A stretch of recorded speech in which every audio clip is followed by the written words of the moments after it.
SOS is a survival game where the player needs to scavenge loot, craft, and make choices that could affect how they survive in the game.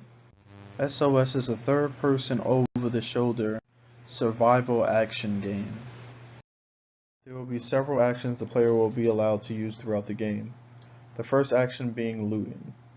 Players will be able to loot stores and houses throughout the game. While looting, players can find medical items and weapons throughout the game. If a player finds a weapon, they will be able to equip said weapon.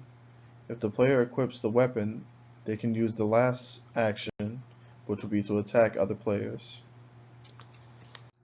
Players will also be allowed to craft throughout the game. The only way the player will be allowed to craft would be to have the correct items used to make said item. So if a player wants to make a knife and they have the tools to make it, they'll be able to create it. If not, the game will not allow them to create said item.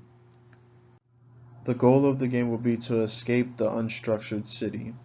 In doing so, the player must find the evacuation zone, send out an SOS, and wait for a helicopter to come and transport them out of the city.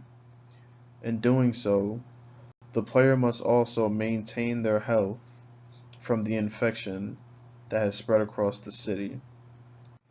But standing in your way to prevent you from escaping the city is the Noir. The Noir is a group of criminals who kill and loot whatever they want, whenever they want. They ended up forming together when the city outbreak occurred and the city went under martial law. The player will have to make some meaningful choices throughout the game. Depending on their choice will affect gameplay in the long run.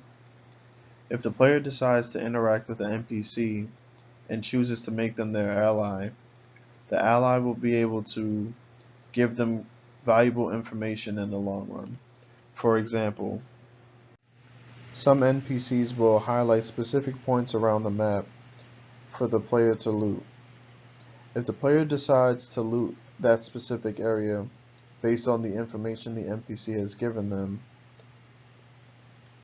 they will not be able to loot the entire area for all items.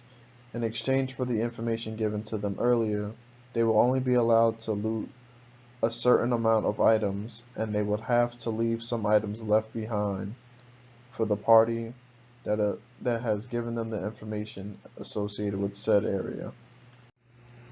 If the player decides that they want to be a lone wolf and do everything on their own, the computer will take this response as a negative response. In exchange for that negative response, if the player is caught in this area where they rejected the offer of the ally of the NPC, they will be considered a threat.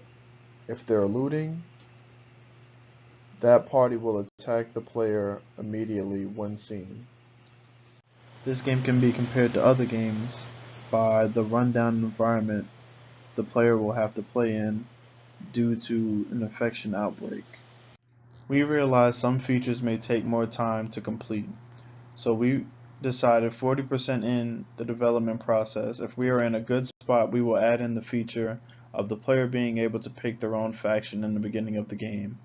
If not, we decide to scrap the entire idea entirely. Now, do you have what it takes to call in